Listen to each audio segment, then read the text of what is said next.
نحمده ونصلي ونسلم على رسوله الكريم الأمين وعلى آله وأصحابه وأزواجه وأهل بيته وأولياء أمته وعلماء ملته ومن تبعهم بالإحسان إلى يوم الدين. أما بعد فأعوذ بالله من الشيطان الرجيم. بسم الله الرحمن الرحيم.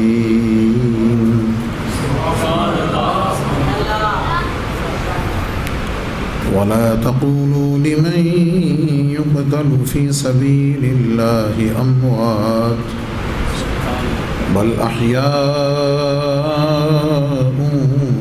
ولكن لا تشعرون. صدق الله مولانا العظيم وصدق رسوله النبي الكريم. إن الله وملائكته يصلون على النبي يا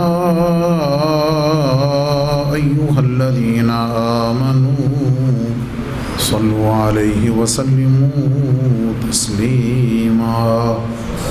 الصلاة والسلام عليك يا سيدي يا رسول الله وعلى آلك وأصحابك يا سيدي يا حبيب الله. الصلاة والسلام عليك يا خاتم النبيين وعلى آلك وأصحابك يا شفيع المذنبين. الصلاة والسلام عليك يا إمام الحرمين وعلى آلك وأصحابك يا جد الحسن والحسين. گنج بخش فیض عالم مظہر نور خدا قصارا پیر کامل کاملارا رہنما. گنج بخشی آپ کی مشہور ہم پہ کر کرم کر کرم کروا کرم دونوں جہاں میں رکھ شرم. صدیق عکس حسن و جمال محمد است.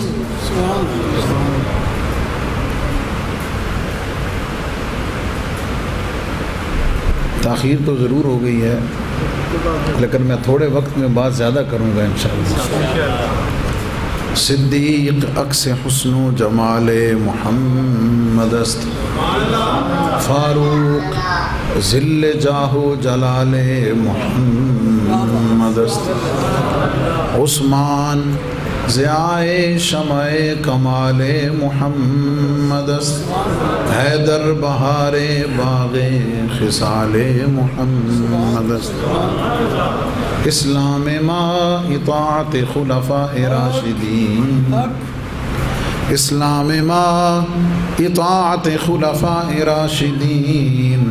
ایمان ما حب آل محمد است.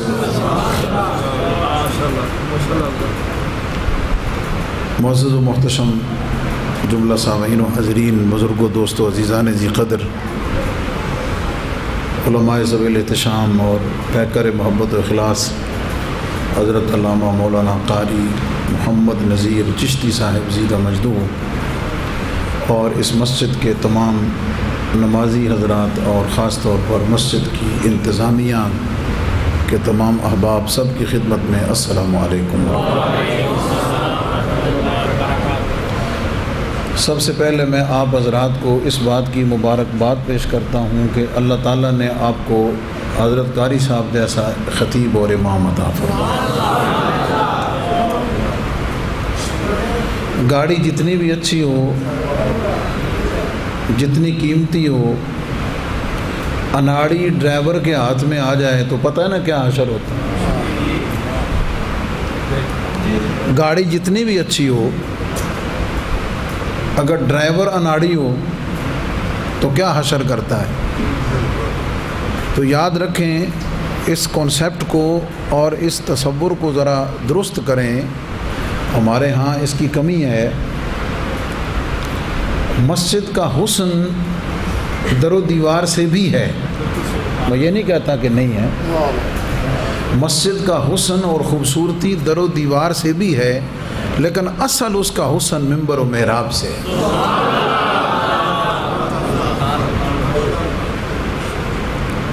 منبر و محراب کا کیا مطلب ہے؟ کہ جو مصلی پر کھڑا ہونے والا ہے، جو آپ کو واعظ و نصیحت کرنے والا ہے، اصل حسن اس کا وہ ہے، اس کا علم، اس کا تقوی، اس کی دلچسپی، اس کا اخلاص،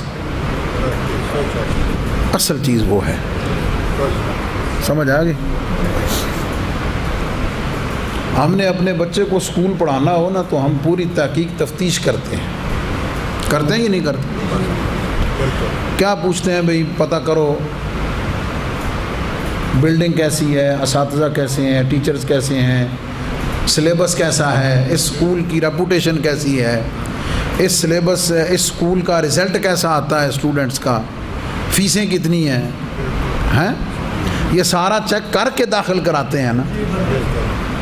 تو جب تو نماز دی واری آوے کہا یہ نماز ہی پڑھنی نہیں، ارجے دے بچے مرضی پڑھ نا.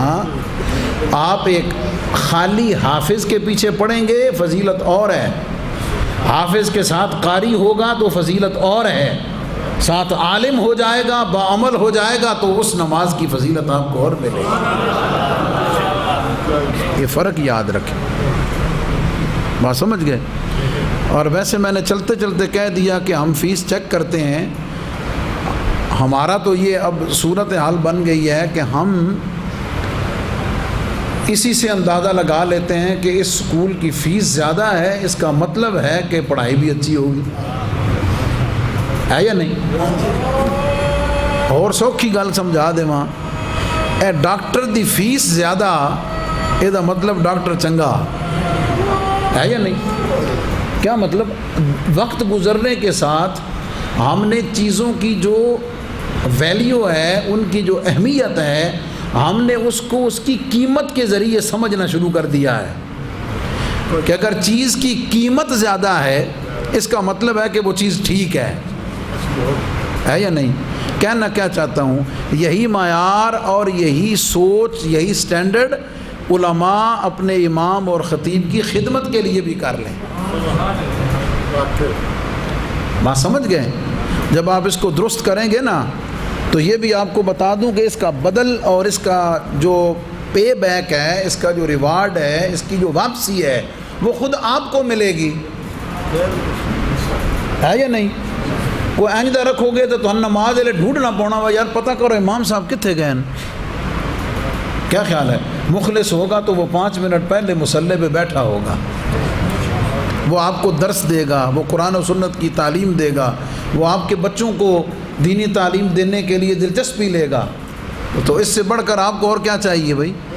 کہ وہ آپ کے ایمان کی حفاظت کرے، آپ کے عقیدے کی حفاظت کرے، آپ کو قرآن و سنت کی صحیح تعلیمات پہنچائیں اور آپ کے بچوں کو دین کی تعلیم سے روشناس کرا دیں. اور کی چاہیے.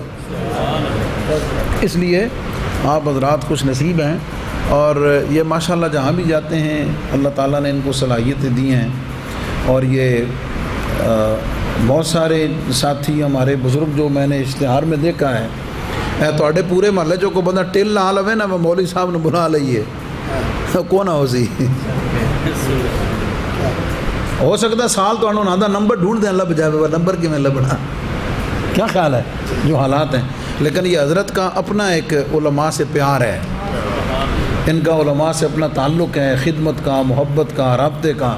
تو ظاہر ہے جس کو یہ حکم فرماتے ہیں وہ یہ نہیں دیکھتے کہ حضرت کی مسجد کچی ہے یا پکی ہے، بڑی ہے یا چھوٹی ہے، لوگ 10 ہوں گے یا 1000 ہوگا، وہ اس کی پرواہ نہیں کرتے. وہ کہتے ہیں جناب قاری صاحب یاد فرمائیں، جناب بس یاد رہ جاتا. سمجھ آ گئی یہ بات؟ میں نے آپ کو یعنی مجھے اس کی ضرورت نہیں ہے، اللہ تعالیٰ ان کو عمر خضر عطا فرمائے، لیکن یہ میں نے آپ کے اندر تھوڑا اس احساس کو پیدا کرنے کے لیے جو انتظامیہ کے احباب ہیں ان کی خصوصی توجہ کے لیے اور نمازی حضرات کے لیے کہ آپ کو ایک اچھا عالم میسر آیا ہے، آپ ان سے دین سیکھیں، قرآن و سنت کا علم حاصل کریں، ان کے دروس میں بیٹھیں، مسائل پوچھیں ان سے، اپنے بچوں کو تعلیم کے لیے بھیجیں، بیٹیوں کو تعلیم کے لیے بھیجیں، تاکہ آپ صحیح معنوں میں ان سے فائدہ اٹھا سکیں اور آپ کو دین کا صحیح علم حاصل ہو۔ اللہ تعالی ہمیں عمل کرنے کی، سمجھ کی توفیق عطا فرمائے۔ حضرت نے جو موضوع میرے ذمے لگایا ہے وہ میں نے پورا دیکھا تو وہ پورا ایک واقعاتی انداز میں حضرت نے اس کو بڑا خوبصورت انداز کے ساتھ ترتیب دیا ہے۔ میں مختصر اور بڑی اہم چیزیں آپ کی خدمت میں اپنی ناقص علم اور سوچ کے مطابق قرآن و سنت سے ہی برکت حاصل کرتے ہوئے آپ کی خدمت میں عرض کروں گا۔ ایک دو باتیں فضائل پہ عرض کر دیتا ہوں، اس کے بعد میں آگے بڑھتا ہوں۔ حضرت امام علی مقام سیدنا حضرت امام حسین رضی اللہ تعالی عنہ، نبی پاک علیہ الصلوۃ والسلام کی امت کے شہداء کے ماتھے کا جھومر، حضور علیہ السلام کی امت کے جتنے شہداء ہیں ان کے ماتھے کا جھومر، آپ کی اپنی شان بھی نرالی ہے، آپ کی شہادت کا مقام بھی منفرد ہے۔ کیا مطلب؟ محض جان قربان کرنا مقصود نہیں،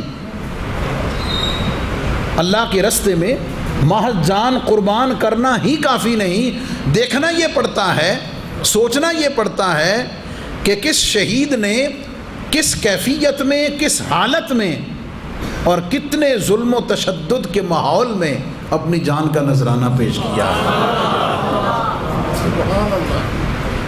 اب اس جملے کی یعنی جو آپ کے سامنے تھوڑی مختصر سی منظر کشی ہوتی ہے، آپ کے سامنے جو منظر سامنے آتا ہے اس کو ذرا سامنے رکھ کے لائیں۔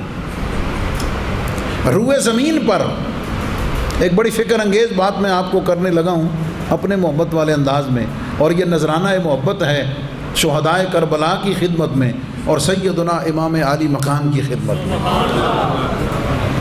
آپ ذرا تھوڑا تصور فرمائیں کہ روئے زمین پر نبی پاک علیہ الصلوۃ والسلام کی آل پاک، ان کے سرتاج حضرت امام حسین رضی اللہ تعالی عنہ اپنے پورے کنبہ مبارک کے ساتھ میدان کربلا میں موجود ہیں۔ میں سوالوں کے جواب نہیں دوں گا، میں اعتراضات کی طرف نہیں جاؤں گا، میں پازیٹیولی بالکل محبت والے انداز میں چیزوں کو آگے بڑھاؤں گا تاکہ بات جو ہے وہ سمجھ بھی آئے اور جو اصل بات کرنی ہے توجہ اس پر ہی رہے۔ ہمیں تو اس میں شک ہی کوئی نہیں نا، اہل سنت و جماعت کو اس میں تو شک ہی کوئی نہیں، ہمارا ایمان اور عقیدہ یہی ہے کہ یہ حق و باطل کا مارکا تھا، یہ حق و باطل کا مارکا تھا، اور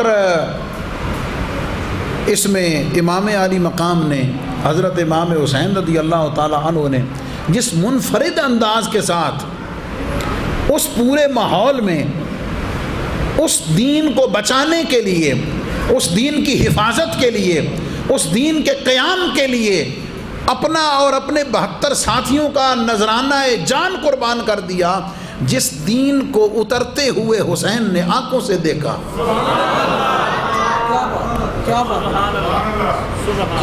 جس دین کو اترتے ہوئے، نازل ہوتے ہوئے امام علی مقام نے اپنی آنکھوں سے دیکھا، جس دین کی تشریح نبی پاک علیہ السلام اپنے نانا کی صورت میں، خلفائے اربعہ کی صورت میں، اپنے والد کی صورت میں، اپنے بڑے بھائی حضرت امام حسن مجتبیٰ کے عمل کی صورت میں، وہ پوری کی پوری تاریخ نبی پاک علیہ السلام سے لے کر امام حسن مجتبیٰ تک پوری کی پوری امام علی مقام کی نگاہوں کے سامنے تھی۔ نبی پاک علیہ الصلوۃ والسلام کی سیرت پاک کے امین، جناب صدیق اکبر کی صداقت کے امین، حضرت عمر فاروق کی عدالت کے امین، حضرت عثمان غنی کی سخاوت کے امین، حضرت علی المرتضیٰ کی شجاعت کے امین، اور حضرت امام حسن مجتبیٰ ان کی تمام خصائص کے امین، اس وقت اگر روئے زمین پہ ان ساری امانات کو سمیٹ کر اس کا مظہر بنے ہوئے کوئی ہستی تھی تو وہ صرف امام علی مقام، صرف امام علی۔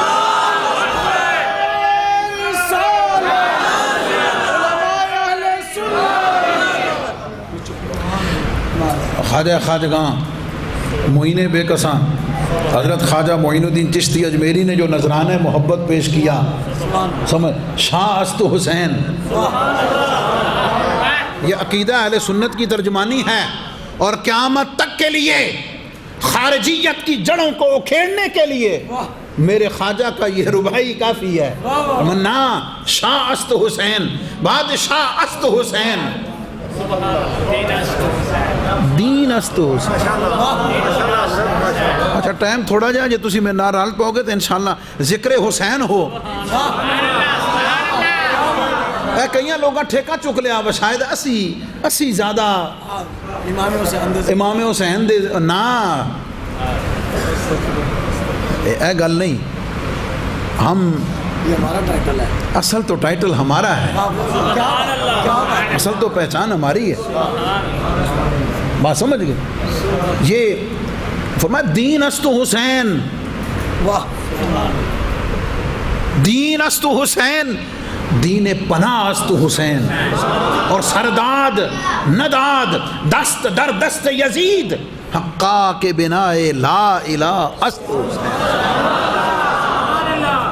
یہ میرے خواجہ اجمیری نے فرمایا ہے، اور مقام سیدنا امام عالی مقام حضرت امام حسین رضی اللہ تعالی عنہ کو وہ ذکر جو ہزاروں صفحات پہ پھیلا ہوا ہے، جو لاکھوں تقاریر میں پھیلا ہوا ہے، اگر اس کو سمیٹ کر ایک رباعی میں اگر کہنا چاہیں، پوچھنا چاہیں کہ شان حسین کیا ہے، تو حضرت سیدنا اجمیری فرماتے ہیں شاہ است حسین، بادشاہ است حسین، مقام حسین کیا ہے، مشن حسین کیا ہے، مقصد حسین کیا ہے، حسینیت کیا ہے، فرمایا دین است حسین، دین پناہ است حسین، فرمایا جرت حسین کیا ہے، شجاعت حسین کیا ہے، مقام حسین کیا ہے، فرمایا سرداد نداد دست در دست یزید، فرمایا خلاصہ حسین کیا ہے، خلاصہ مشن حسین کیا ہے، خلاصہ کربلا کیا ہے، خلاصہ دین کیا ہے، فرمایا حقا کے بنا لا الہ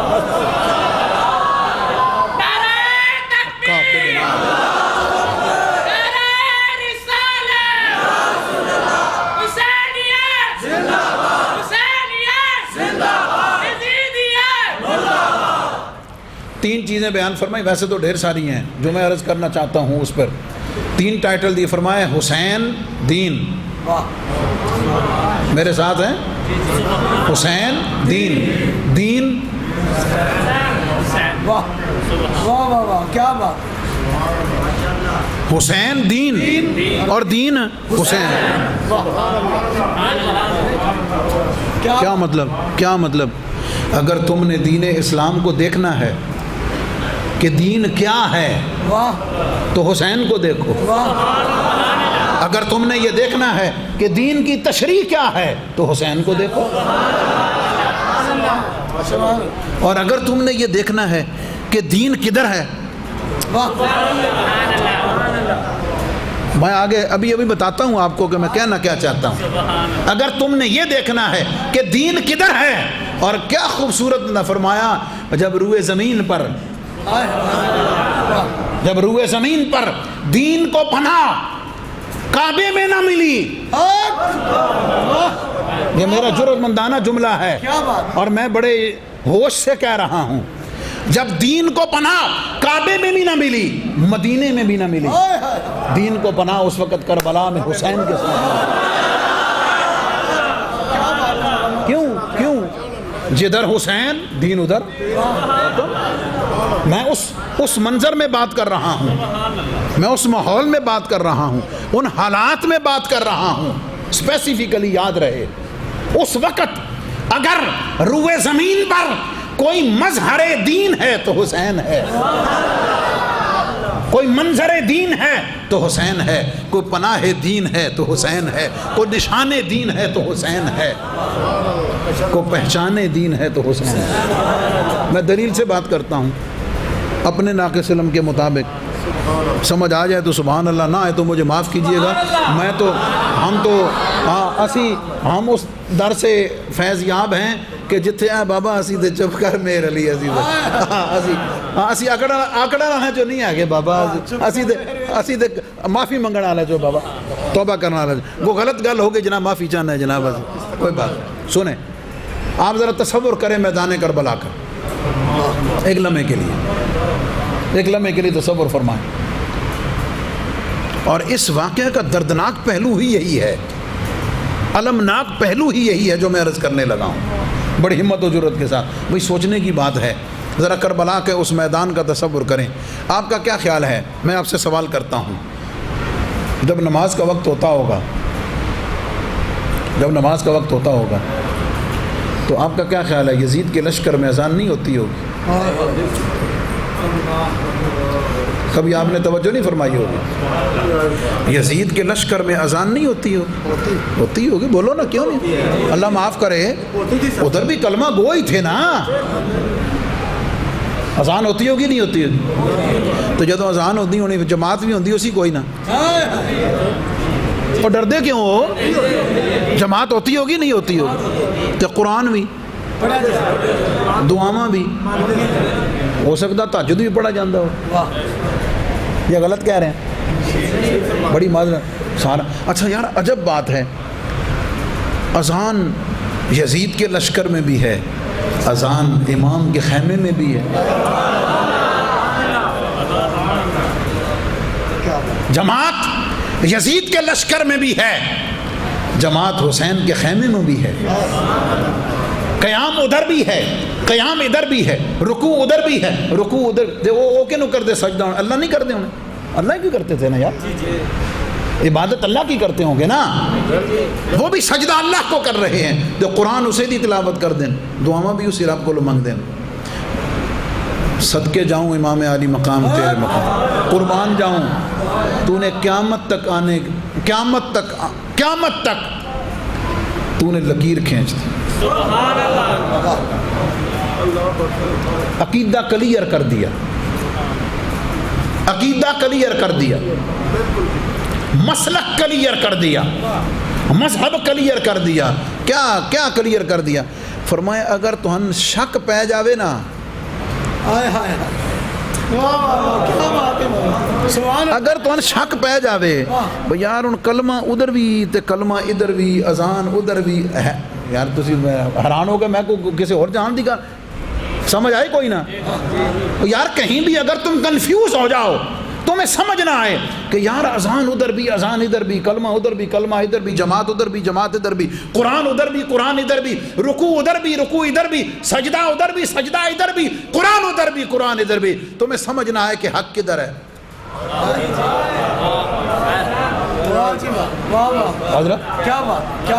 تمہیں سمجھ نہ لگے کہ حسین حق کدھر ہے دین کدھر ہے دین کی پناہ کدھر ہے بنائے لا الہ کدھر ہے اگر تمہیں سمجھ نہ آئے نا تو کسی اور سے پوچھنے کی ضرورت نہیں کربلا کے منظر کو نگاہوں کے سامنے لے آنا اس منظر کو دماغ میں لا کے سوچنا کہ اذانیں تو دونوں طرف تھیں اقامت بھی دونوں طرف تھی جماعت بھی دونوں طرف تھی رکوع سجدے بھی دونوں طرف تھے قرآن بھی دونوں طرف تھا سجدہ ادھر بھی تھا سجدہ ادھر بھی تھا عبادت ادھر بھی تھی عبادت ادھر بھی تھی لیکن مولا حق کدھر ہے فرمایا فیصلہ نہ اذان سے ہوگا نہ جماعت سے ہوگا نہ رکوع سے ہوگا نہ سجدے سے ہوگا نہ سلام سے ہوگا نہ قرآن سے ہوگا فیصلہ صرف حسین سے ہوگا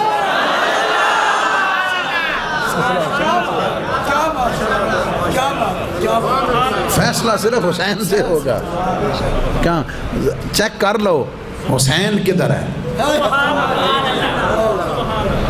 حسینیت کدھر ہے اور اگر میں ٹائٹل دے دوں اور بڑھا کے یہ چیک کر لو حضور کی آل کی محبت کدھر ہے حضور کی آل کے دیوانے کدھر ہیں اہل بیت کے عاشق کدھر ہیں حسین کے دیوانے کدھر ہیں جدھر حسین ہوگا تمہیں کوئی کنفیوژن رہنی نہیں چاہیے اس وقت پھر نہ اذان پہ جانا نہ جماعت پہ جانا نہ قرآن پہ جانا اس وقت فیصلہ صرف حسین سے ہوگا حسین کو اچھا کو کہہ سکتا ہے کہ مفتی صاحب یہ تو آپ نے عقلی دلیل دی ہے کہہ سکتا ہے ظاہر ہے آئیے اوپر چلتے ہیں تھوڑا سا.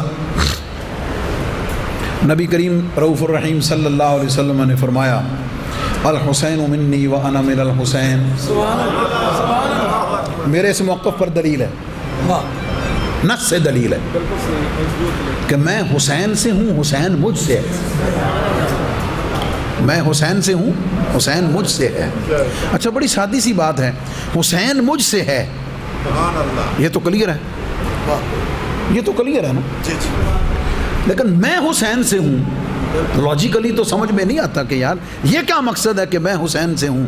اس کا مطلب عربی گرامر میں, عربی فصاحت و بلاغت میں ایک تو یہ ہے کہ جب کسی شے کے ساتھ انتہائی قرب کو بیان کرنا ہو نا, انتہائی قرب کو, انتہائی نزدیکی کو, محبت و مودت کی انتہا کو بیان کرنا ہو تو پھر کیا کہتے ہیں؟ من تو شدی, تو من شدی, تو تن شدی, من جان شدی. یہی ہوتا ہے نا, اسے ہی کہا جاتا ہے نا. تو پھر ایک تو یہ کہ نبی پاک علیہ الصلوۃ والسلام نے امام حسین شہید کربلا رضی اللہ تعالی عنہ و علیہ السلام آپ کے ساتھ اپنی قربت کو, اپنی محبت کو, اپنی اس شدت کو بیان فرمایا کہ میرے اور حسین میں فرق کوئی نہ سمجھنا. مجھ میں اور حسین میں کوئی دوری فرق نہ سمجھنا, ہی سمجھو حسین مجھ سے تو میں حسین سے. محبت والی دو باتیں عرض کرنے لگوں, توجہ ہے جناب کی؟ میں جملوں میں عرض کروں گا, تشریحات میں نہیں جاؤں گا. الحسین منی و انا من الحسین سے جو میں ناقص سمجھا ہوں, اہل بیت اطہار کے قدموں پہ ہاتھ رکھتے ہوئے, امام علی مقام کی سواری کے قدموں کو لگنے والے ان ریت کے ذروں کو اپنی آنکھوں کا سرما بناتے ہوئے یہ عرض کرتا ہوں, حضور علیہ السلام نے فرمایا حسین کو دیکھنا مجھے دیکھنا ہے, یاد رکھنا. کہہ دو سبحان اللہ. حسین کو دیکھنا مجھے دیکھنا ہے, حسین کا بولنا میرا بولنا ہے, حسین کا پکڑنا میرا پکڑنا ہے, حسین کا دیکھنا میرا دیکھنا ہے. اور یاد رکھنا حسین کا قدم بڑھانا میرا قدم بڑھانا ہے, حسین کا مشن میرا مشن ہے, حسین کی آواز میری آواز ہے, حسین کا پلڑا میرا پلڑا ہے. جس طرف حسین ہے تمہیں شک نہیں ہونا چاہیے, جدھر حسین ہے حسین کا نانا ادھر ہے, اور حسین کدھر ہے, جدھر حسین کا نانا ہے حسین ادھر ہے. کوئی دوری نہیں ہے, کوئی دوئی نہیں ہے, کوئی جدائی نہیں ہے, کوئی فرق نہیں ہے. میرے اور آپ کے امام نے شاید اسے ہی اپنے الفاظ میں بیان کیا ہے. چشتیاں دا ماحول اجازت ہے, چشتیاں دا ماحول, اس قرب کو بیان کیا ہے, اس محبت کو بیان کیا. آپ کیا فرماتے ہیں؟ سرتاب قدم ہے تنے سلطان زمن پھول. تشریح نہیں کرنی, صرف سننا. سرتاب قدم ہے تنے سلطان زمن پھول, لب پھول دہن پھول, زقن پھول بدن پھول. اور میرے مقصد سے ریلیٹڈ بات, کیا بات رضا اس چمنستان کرم کی, کیا بات رضا اس چمنستان کرم کی,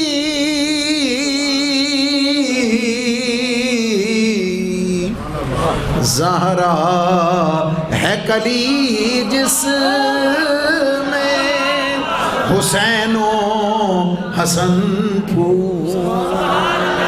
زہرا ہے کلی جس میں حسین و حسن پھول.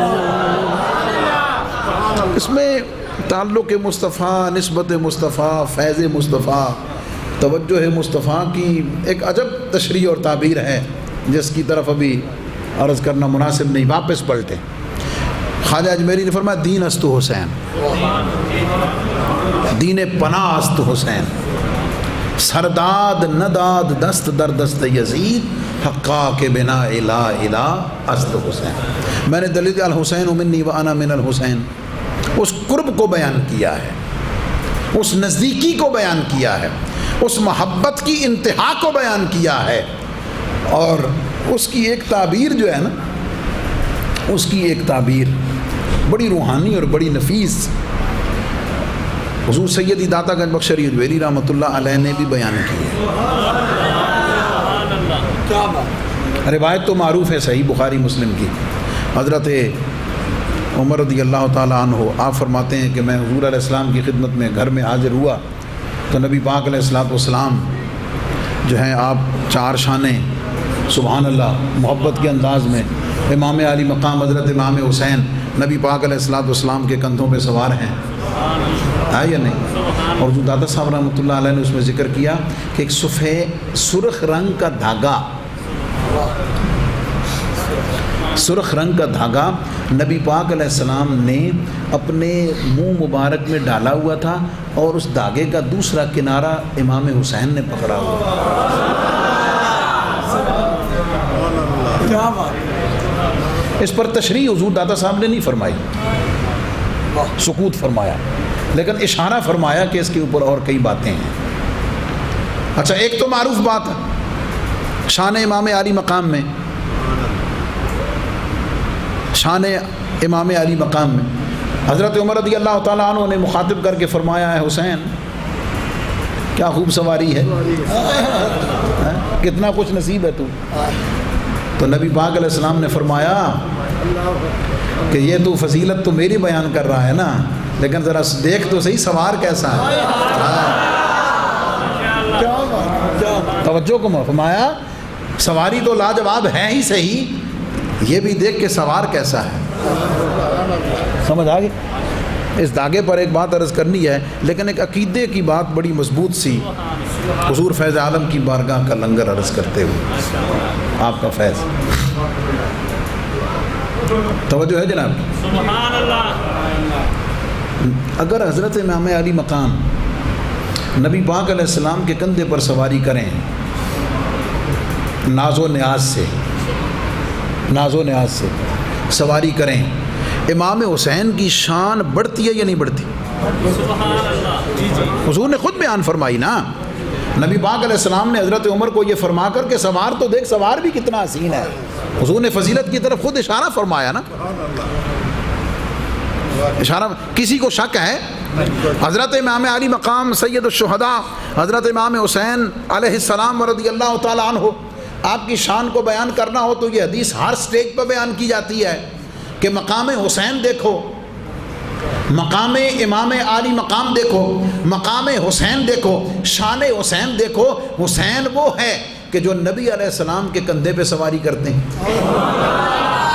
بڑی ڈھیلی سبحان اللہ کی، حسین وہ ہے جو نبی پاک علیہ السلام کے کندھے پہ سوار ہوتے ہیں۔ کیا مطلب؟ حسین کا مقام یہ ہے کہ نبی پاک علیہ السلام کے کندھوں پہ سواری فرماتے ہیں، حضور علیہ السلام ان کو سوار کرتے ہیں۔ فضیلت سے کوئی انکار کر سکتا؟ میں ذرا بار بار سمجھان لئی دہرا رہا، امام علی مقام کے اس فضیلت سے کوئی مسلمان انکار کر سکتا ہے یا نہیں؟ میں سوال چھوڑ رہا ہوں آپ سے، اگر نبی علیہ السلام کے کندھے پر حسین سواری کرے تو مقام حسین کا کیا کہنا؟ کیا بات ہے، انکار ہے کسی کو؟ کوئی نہیں نا، کاری کو نہیں، کسی مسلک والا نہیں کر سکتا، کیا بات، کسی مسلک والا نہیں کر سکتا۔ امام حسین علیہ السلام نبی علیہ السلام ان کو اپنے کندھوں پہ سوار کرائیں، ناز اٹھائیں، ناز و نیاز کے ساتھ کندھوں پہ بٹھائیں تو شان حسین کا کیا کہنا ہے یا نہیں؟ کہہ دو ذرا، شان حسین کا، شان حسین کا۔ اگر نبی پاک علیہ السلام حضرت امام علی مقام کو اپنے کندھوں پہ سوار کرائیں تو شان حسین کا، شان حسین کا میں پوچھنا چاہتا ہوں، حسین اگر نبی کے کندھوں پہ سواری کرے تو شان حسین کا کیا کہنا؟ غار ثور پہ چڑھتے ہوئے، غار ثور پہ چڑھتے ہوئے نبی اگر صدیق کے کندھوں پہ سواری کرے، سبحان اللہ واہ جی واہ کیا بات ہے کوئی نہیں سمجھے؟ معیار فضیلت کندھوں پہ سواری ہے نا حضرت.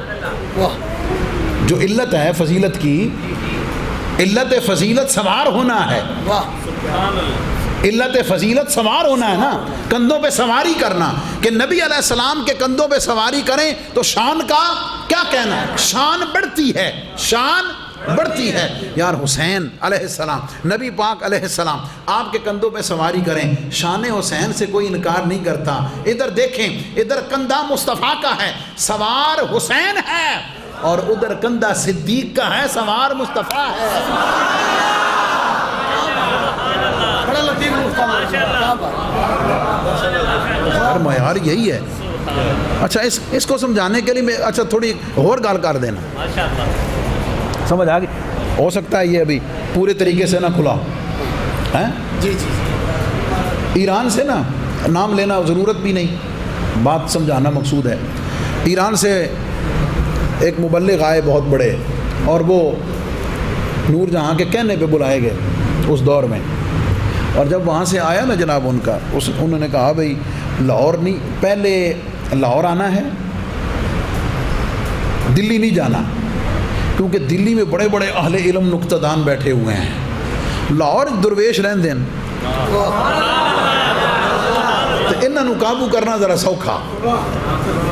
حضرت میاں میر رحمۃ اللہ تعالیٰ علیہ کا دور مبارک تھا، واہ سمجھ آ گئی؟ اس زمانے میں ظاہر ہے اس وقت لاہور کے درویش سب سے بڑے حضرت میاں میر تھے. حضرت میاں میر رحمۃ اللہ علیہ کی خانقاہ میں جب وہ داخل ہوا نا جناب، حضرت میاں میر رحمۃ اللہ علیہ اپنے مریدوں غلاموں کے ساتھ بیٹھے ہوئے تھے. جب وہ خانقاہ تھے مین گیٹ چو بڑھیا نا، تو آپ نے فرمایا میں اس کے چہرے پہ بدبخت لکھا ہوا پڑھ رہا ہوں. یہ ولی کی نگاہ ہے، یہ نگاہ ہو گئی نا. لیکن ولایت ہے نا، اخلاق محبت ساری جگہ. قریب آ گیا، اس کو ویلکم کہا، محبت سے عزت تکریم دی، بٹھایا صاحب، سمجھ مہمان تھا نا، خانقاہ کا مہمان تھا. صوفیاء کا طریقہ یہی ہے، سمجھ آ گئی؟ صوفیاء کا طریقہ یہی ہے، اہل اللہ کا طریقہ یہی ہے. جب بیٹھ گئے خاطر مدارت کے بعد پوچھا ہاں جی کیوں آئے ہو؟ اس نے کہا جی میں شان اہل بیت بیان کرتا ہوں. کیا کرتا ہوں؟ ہائے ہائے. حضرت میاں میر نے فرمایا اٹھو بیلیو سارے وضو کر کے آؤ. اٹھو سارے وضو کر کے آؤ. ادب سکھایا. شان اہل بیت کو سننے کا ادب بھی سیکھنا ہے تو ہم سے سیکھو. سمجھ آ گئی؟ وضو کر کے سارے بیٹھ گئے. فرمایا ہاں جناب ارشاد. اس نے ایک روایت پڑھی، یاد ہے جو بات میں سمجھانے چلا ہوں، یہ ذرا اور کھول کے بیان کر رہا ہوں سمجھانے. ہاں جی بیان فرماؤ. اس نے کہا جی بات یہ ہے کہ حضرت علی رضی اللہ تعالیٰ عنہ کی اتنی شان ہے، حضرت علی المرتضیٰ شیر خدا رضی اللہ تعالیٰ عنہ علیہ السلام، آپ کی اتنی شان ہے، آپ کا اتنا مقام ہے کہ جہاں پر آپ نجف اشرف شریف میں آپ مدفون ہیں، 40 میل دائیں، 40 میل بائیں، 40 میل سرانے، 40 میل قدموں کی طرف. فرمایا اگر کسی مومن کو دفن کر دینا تو شان علی اتنی ہے کہ جو اس 40 میل کے اس ریڈیس میں اس دائرے میں دفن ہو جاتا ہے، حضرت علی کے وجود کی برکت سے اللہ اسے عذاب نہیں دیتا.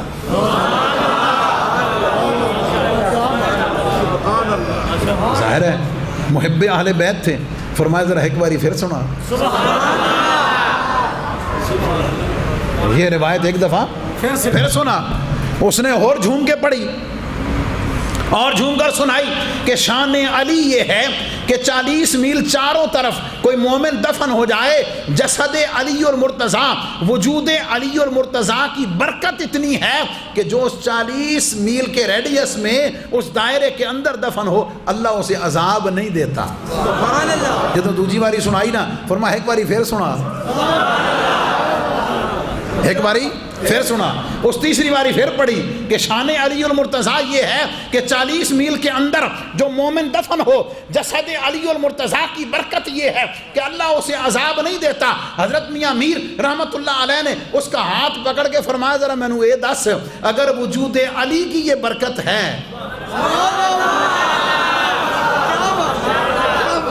اگر جناب علی المرتضیٰ کے رضی اللہ تعالیٰ عنہ وارضاہ علیہ السلام اگر ان کے وجود کی یہ برکت ہے کہ 40 میل کے اندر اگر کوئی مومن دفن ہو جائے اسے عذاب نہیں ہوتا، جیسے نبی نے اپنے پہلو میں بٹھایا ہوا ہے علی المرتضیٰ، ابو بکر صدیق، عمر فاروق، جن دونوں کو اپنے پہلو میں سلایا ہوا ہے، جن کا جسد قدمین مصطفیٰ کے ساتھ ہے، ان کے بارے میں کیا کہے گا؟ بھائی ترازو ایک رکھو نا یار، ترکڑی انصاف دی رکھو۔ اگر ایک بات کہنا کیا چاہتا ہوں، اگر ایک عمل، ایک علت، ایک جانب فضیلت کا سبب ہے، کہنا کیا چاہتا ہوں، اگر ایک علت فضیلت ایک فرد کے حق میں ثابت ہے، اگر وہی علت دوسری جگہ پائی جا رہی ہے تو قیاس کا تقاضا یہ ہے کہ حکم وہاں بھی ثابت کرنا، انصاف کا تقاضا ہے کہ وہ حکم وہاں بھی ثابت کیا جائے گا، کیونکہ علت بعین ہی پائی جا رہی ہے۔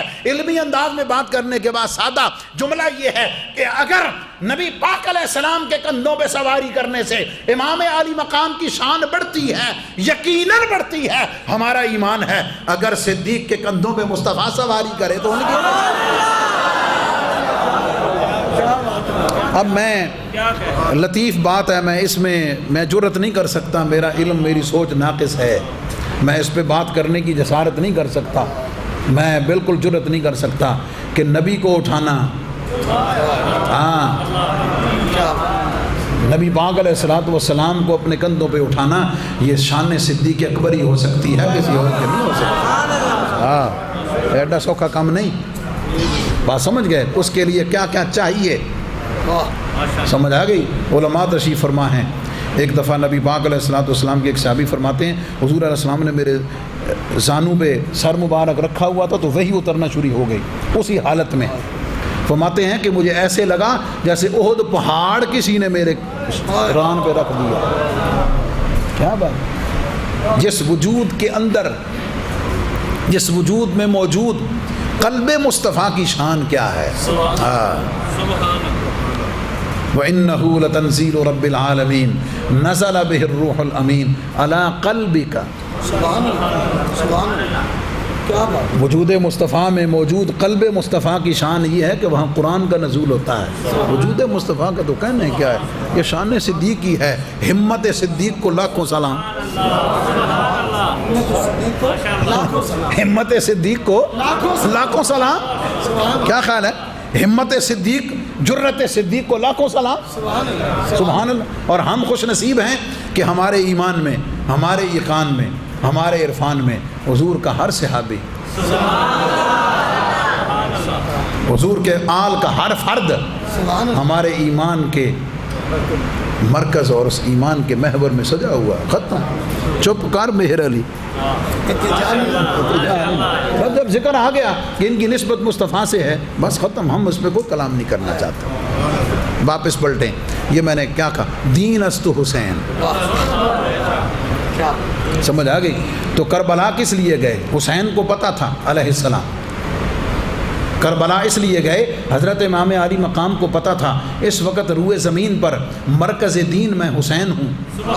ہے نہیں کہ ان کو پتہ نہیں تھا، ان کو معلوم تھا کہ اگر روئے زمین پر بسنے والا ہر ایک نے بیعت کر لے یزید دی، لیکن پتہ انہوں بھی سی کہ سارا جہان بیعت کر لے، جدو تک حسین نہیں کر لی نا،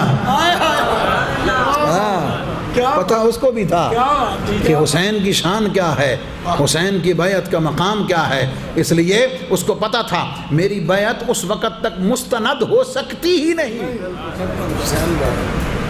اس وقت تک معتبر ہو سکتی ہی نہیں جب تک حسین بیعت نہ کر لے۔ اس لیے ساروں کے بیعت کرنے کے باوجود اس کو تسلی نہیں ہوئی۔ بھائی دیکھیں نا، میں آپ کو سادی سے ایک جنرل سی مثال دیتا ہوں۔ بھائی 40% اگر ایک پارٹی کو ووٹ نہیں دیتے، 60% دے دیتے ہیں، حکومت بھی بن جاتی ہے، کیا خیال ہے؟ سارے اختیارات بھی مل جاتے ہیں، وہ 40% دی کو ٹینشن لیندہ ہے؟ کی خیال ہے؟ ایک حلقے کا MNA جیت گیا، ٹھیک ہے نا جی، جتنے ووٹ چاہیے تھے جیت گیا، کیا خیال ہے؟ بے شمار لوگوں نے ووٹ نہیں دیا, جنہیں ووٹ نہیں دیتا انہوں کو ٹینشن ہوندی, وہ تو مقصد حاصل ہو گیا, سیٹ مل گئی, جت گیا, ہمیں ایک ووٹ نال جتیا. اے امام عالی مقام, تیرے اس ایک ووٹ کو لاکھوں سلام.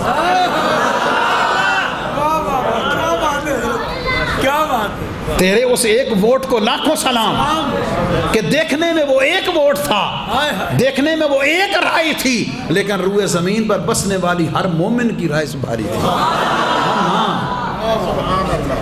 سمجھ آ گئی؟ یہ شان امام عالی مقام ہے.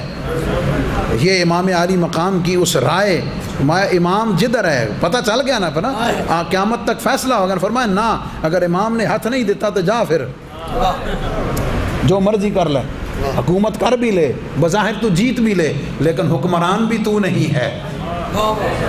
کیوں؟ میرے خواجہ نے تو کہا بادشاہ تو حسین, بادشاہ حسین ہے, حکمران حسین ہے, تاجدار حسین ہے, مالک حسین ہے, ہر چیز کا سردار حسین ہے, شاہ بھی حسین ہے, بادشاہ بھی حسین ہے, دین بھی حسین ہے, دین کی پناہ بھی حسین ہے, کلمے کی بنیاد بھی حسین ہے, اس ایمان اس بنیاد پر پوری عمارت بھی حسین ہے. اور اس وقت میں, ان حالات میں آپ کیا سمجھتے ہیں, ایک ایک ووٹ نو خریدنے لئے کہ کچھ نہیں ہوتا. تہاڈا کی خیال ہے اس کنے ترلے مارے ہونے کو سوچ سکتے ہو تسی؟ کیا مل فرمایا تو ہمیں دولت سے خرید. رات کے اندھیرے میں گورنر کو بھیجا نا جناب, گورنر کو رات کے اندھیرے میں حضرت امام علی مقام کو چپ کر کے بولا, فرمایا اچھا یہ بھی دیکھو تسی. انہوں نے کہا جناب تسی لوگوں دے سامنے بیعت نہ کرو, کسی نے پتہ نہیں چلا, چپ کر کے کر لو. یہ بھی کہا, یہ بھی آفر ہوئی. اندھیرے میں بلا کر چپکے سے کہا خاموشی سے بیعت کر لیں, کسی کو پتہ نہیں چلا. ہائے علی دا شہزادہ ہوئے,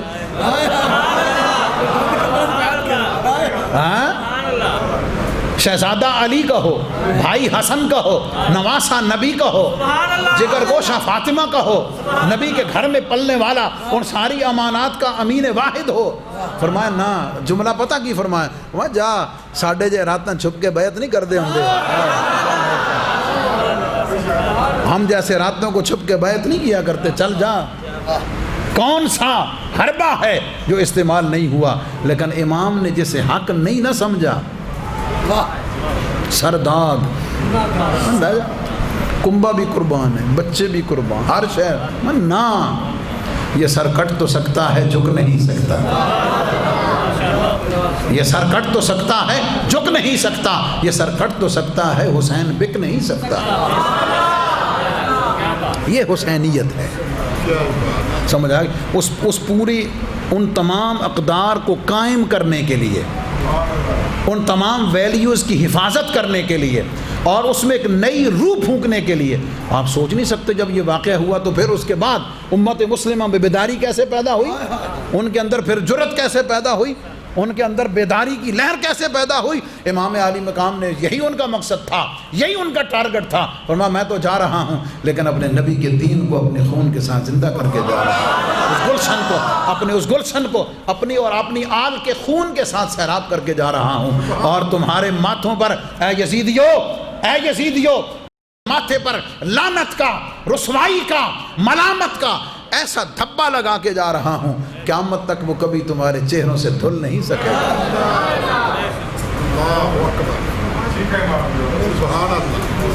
اس ساری چیز کو آپ کہہ لیں کہ بچانے کے لیے, احیاء دین کے لیے.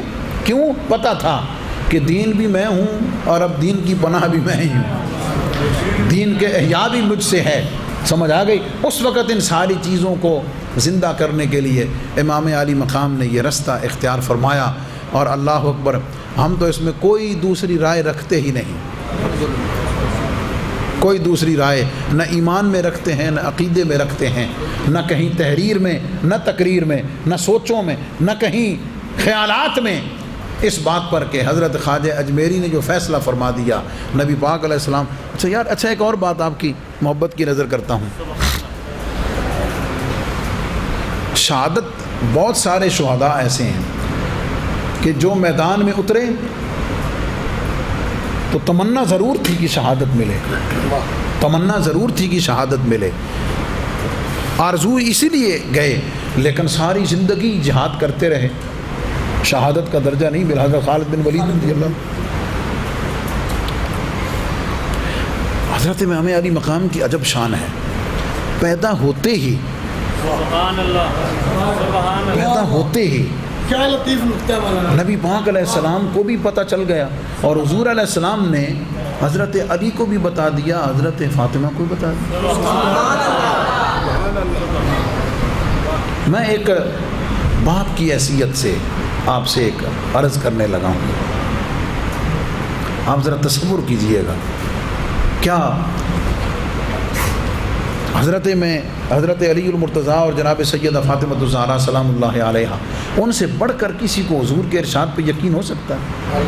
جب حضور نے فرما دیا کہ میرا یہ نواسہ میدان کربلا میں شہید ہوگا، تو کہ انہوں نے شہادت دا مطلب کو نہیں سی پتا، میں شہادت دا کی مطلب ہوندہ، ان کو نہیں پتا تھا، یقیناً پتا تھا کہ شہادت کا کیا رتبہ ہے، شہید کیسے ہوگا، سب کچھ پتا تھا نا۔ یار آپ علی کی شجاعت پہ قربان جاؤں، سیدہ فاطمہ الزہرا کی اس مامتا کے جذبے پہ قربان جاؤں، جب دودھ پلاتی ہوں گی، چہرہ حسین دیکھتی ہوں گی، سوچتی تو ہوں گی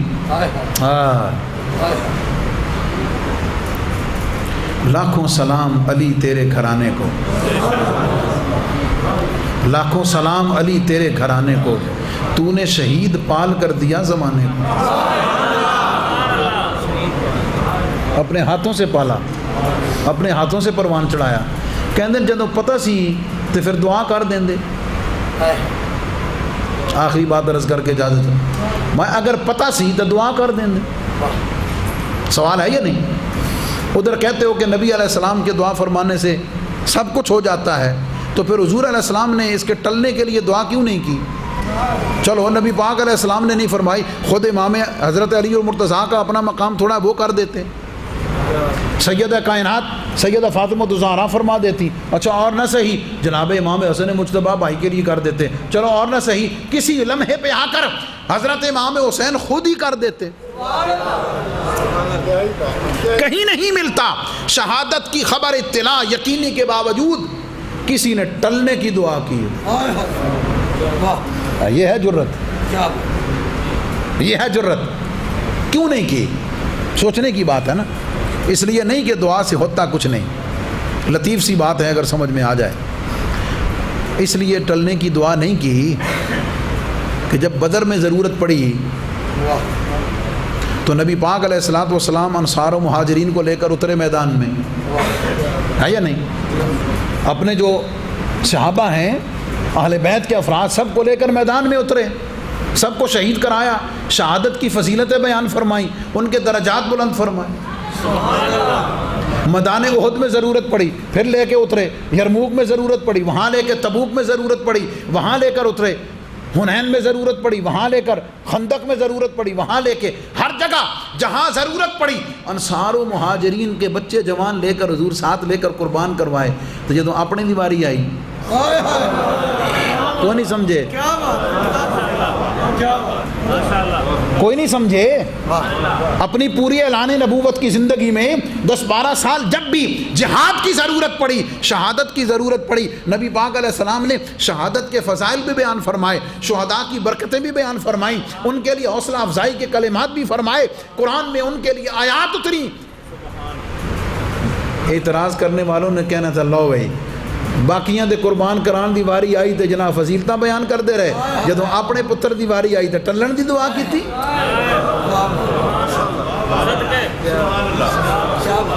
معیار ایک، نبی پاک علیہ السلام نے اپنے طرز عمل سے بتا دیا، دین کو ضرورت اگر قربانی کی پڑے گی،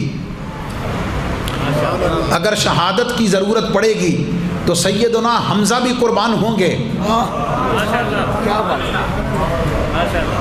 سمجھ آ گئی؟ 70 صحابہ احد میں شہید ہوں گے، فرمایا اگر وہ احد میں شہید ہو سکتے ہیں، خندق میں شہید ہو سکتے ہیں، اگر یہ چکی گھوم کر مصطفیٰ کے گھر میں آئے گی، اگر اس دین کی آبیاری کے لیے، حفاظت کے لیے، اس کو قائم کرنے کے لیے میرے گھر سے میرے شہزادے کی ضرورت ہوگی، میرا شہزادہ بھی اسی طرح قیامت تک کے لیے۔ اور لطیف سی بات، سر و شہادتین میں بیان کی گئی. فرمایا بات اصل میں یہ ہے کہ شہادت ایک بہت بڑا رتبہ ہے، بہت اعلیٰ درجہ ہے. کوئی شخص یہ کہہ سکتا ہے نا، علمی بات نفیس سی سادے انداز میں، کوئی شخص یہ کہہ سکتا ہے کہ نبی پاک علیہ الصلوۃ والسلام کو اللہ نے ہر درجہ عطا کیا، اگرچہ نبوت کے درجے کے مقابلے میں باقی کسی درجے کی ضرورت و اہمیت نہیں، لیکن ہر فضیلت عطا کی ہے. اللہ رب العزت نے نبی پاک علیہ الصلوۃ والسلام کو براہ راست شہادت کا درجہ عطا نہیں کیا، لیکن اس کے ذریعے سے شہادت کا درجہ عطا کیا جس کے بارے میں حضور نے فرمایا الحسین منی وانا من الحسین. اب سمجھ آ گئی کہ حسین مجھ سے، میں حسین سے. حسین کی شہادت کے درجے کو صرف اس کا نہ سمجھنا، صرف اس کا نہ سمجھنا. یہ فضیلت کہاں جا کے پہنچتی ہے، کہاں جا کے پلٹتی ہے. سمجھ آ گئی. دین است حسین، دین پناہ است حسین، حقا کے بنا سرداد نداد دست دست یزید، حقا کے بنا الہ الہ است حسین. اللہ ہمیں حضور کی آل سے سچی محبت عطا فرمائے. ہمارے سر حضور کی آل کی قربانیوں کے سامنے جھکے ہوئے ہیں. یہ تو شہادت کی بات ہے نا یار. میں ایسے چلتے چلتے بتا دوں، روئے زمین پہ نظر ڈال کے دیکھ لیں ذرا، ایک دفعہ نظر ایسے دوڑا لیں. جتنے مسلمان نظر آتے ہیں، جتنے مسلمان نظر آتے ہیں، کوئی حضور سیدی غوث پاک کا غلام ہے، کوئی داتا علی حجویری کا غلام ہے، کوئی خواجہ اجمیری کا غلام ہے، اور یہ تینوں سادات ہیں. بات سمجھ گئے کیا مطلب؟ یہ تو آل رسول کی اپنی شان، اپنا مقام ہے. ہم دین کی تبلیغ میں، دین کی اشاعت میں، دین کی خدمت میں ان کے احسانات کے آگے دبے ہوئے ہیں. قیامت تک ہم سر نہیں اٹھا سکتے. سمجھ آ گئی. ہم تو یہی کہہ سکتے ہیں کہ ہمیں اپنی غلامی میں قبول فرما لیجئے، اپنی محبت کرنے والوں میں قبول فرما لیجئے، اور ان میں حشر نشر کر دیجئے جو اہل بیت کے نوکروں میں شمار کیے جاتے ہیں. وآخر دعوایا ان الحمد للہ رب العالمین.